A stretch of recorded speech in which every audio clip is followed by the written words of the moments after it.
Halo Sportmania, welcome back to YouTube, I'm Winit. Dalam video kali ini kita akan membahas update berita sepak bola yang pastinya sangat semangat untuk dilewatkan. Dan supaya kalian tidak ketinggalan informasi terbarunya, langsung saja subscribe channel YouTube ini dan bunyikan loncengnya. Tanpa basa-basi lagi, berikut adalah berita selengkapnya.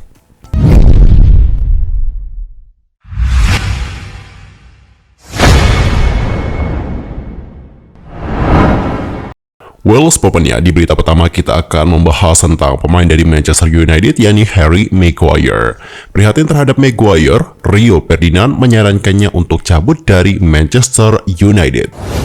Legenda Manchester United, yakni Rio Ferdinand, memberikan saran kepada Harry Maguire untuk segera meninggalkan Stadion Old Trafford. Masukan ini ia sampaikan lantaran pelatih Erik ten Hag dinilai tidak memberikan rasa hormat kepada Harry Maguire. Adapun seperti yang dilansir dari Daily Mail, Ferdinand dalam podcast Five with Five mengatakan lebih lanjut, Luke Shaw yang bermain sebagai bek tengah dan bukan Maguire. Peran dari Maguire sebagai bek tengah dieliminasi oleh Ten Hag dalam 2 dari 3 pertandingan terakhir MU di semua kompetisi. Pelatih asal Belanda tersebut justru menurunkan Luke Shaw sebagai tandem Rafael Varane. Shaw merupakan sosok pemain yang biasa beroperasi sebagai bek kiri. Keputusan dari Ten Hag itu yang membuat Ferdinand angkat bicara. Pria berusia 44 tahun itu merasa prihatin dengan situasi dari Maguire di Theatre of Dreams. Sebab ex-pemain Leicester City itu sudah kalah bersaing dari Rafael Varane dan juga Lisandro Martinez. Jika hal itu menimpa pun terjadi kepada saya akan langsung ke kantor manajer dan berkata, Anda tidak menghormati saya. Maguire harus mengambil keputusan. Begitulah sambung dari Ferdinand. Dalam 3 pertandingan selepas jeda Piala Dunia 2022 Qatar, MU telah memainkan 5 pertandingan. 1 laga masing-masing dimainkan di Piala Carabao serta Piala FA. Namun, Maguire hanya memainkan 1 pertandingan sebagai bek tengah ketika menghadapi AFC Bournemouth. Selebihnya adalah posisi bek tengah diisi oleh Varane, Lindelof, Shaw, dan juga bahkan Casemiro. Jauh dari kritik klub, bek berusia 29 tahun itu sejatinya tampil mengesankan ketika membela timnas Inggris, baik itu di Euro 2020 dan Piala Dunia 2022 kemarin. Kembalinya Maguire ke MU diharapkan menandai kebangkitan karirnya. Namun, hal berbeda justru terjadi dikarenakan Erik ten Hag lebih menyukai duet dari Varane dengan Lisandro Martinez. Di sisi lain, untuk saat ini, Setan Merah tengah bersiap menghadapi Charlton pada babak perempat final Piala Carabao yang akan digelar pada hari Rabu tanggal 11 Januari 2023 dini hari waktu Indonesia Barat. Di berita kedua, kita akan membahas tentang bagaimana timnas Indonesia kandas di Piala AFF 2022. Skuad Garuda lagi-lagi mengubur mimpi untuk merengkuh gelar juara untuk pertama kali setelah di leg kedua Piala AFF 2022 yang berlangsung di Stadion Maithin, Hanoi. Timnas Indonesia itu tumbang 2 gol tanpa balas menghadapi Vietnam. Kegagalan ini pun semakin menyudutkan posisi dari Sinteyong di kursi kepelatihan Timnas Indonesia. Untuk saat ini, posisinya memang masih aman, tapi tidak diketahui bagaimana ke depannya. Apakah ia masih dipertahankan hingga Piala Asia 2023 berakhir, atau bahkan terdepak sebelum Piala Dunia U20? Sejak fase grup, penampilan Timnas Indonesia memang kurang greget, bahkan bisa dibilang jauh dari kata sempurna. Kritikan pun terus datang untuk Timnas Indonesia. Lalu, siapakah yang salah? Apakah ini salah dari Sinteyong? Bisa jadi, terlebih banyak pemilihan pemain yang mendapatkan kritikan. Seperti ini, mengapa memasukkan Muhammad Rapli ke dalam skuad Piala AFF? Padahal bersama dengan Arema FC di BRI Liga 1 2022-2023 kemarin, penampilan penyerang berusia 24 tahun tersebut masih yang underperform. Dalam 7 pertandingan, sebiji gol dan juga assist pun belum dibukukan olehnya. Tapi tetap saja Sinteyong memasukkannya ke skuad Timnas Indonesia. Selain itu, ada juga masalah lain yang muncul di saat menghadapi Vietnam. Banyak yang bertanya-tanya, mengapa terus Sinteyong berani memainkan 3 bek tengah sekaligus? Padahal skema ini masih sedikit kurang cocok dengan Timnas Indonesia. Hal ini juga sudah diungkapkan oleh mantan penyerang Arema dan juga Persikota Tangerang, Ikomang Mariawan. Menurut beliau, dari melawan Vietnam di semifinal leg kedua saja dapat dilihat di belakang masih kurang padu. Dan biasanya, seperti yang diperhatikan, Timnas Indonesia hampir selalu bermain dengan 4 pemain belakang. Dan sekarang formasinya berubah menjadi 5-4-1. Bek tengah yang dipakai Sinteyong saat menghadapi Vietnam adalah Fahrudin Arianto, Jordi Amat, dan juga Rizky Ridho. Bagi Komang Mariawan, dia melihat ada chemistry yang kurang di lini belakang, termasuk beberapa pemain yang berada di bawah performa terbaiknya. Selain itu, Komang Mariawan juga mengkritisi pemain timnas Indonesia yang sering melakukan pelanggaran yang tidak perlu. Menurutnya, skuad asuhan Park Hang-seo memang sukses memancing emosi dari pemain timnas Indonesia. Satu lagi kritik yang diberikan oleh Mariawan adalah di lini depan.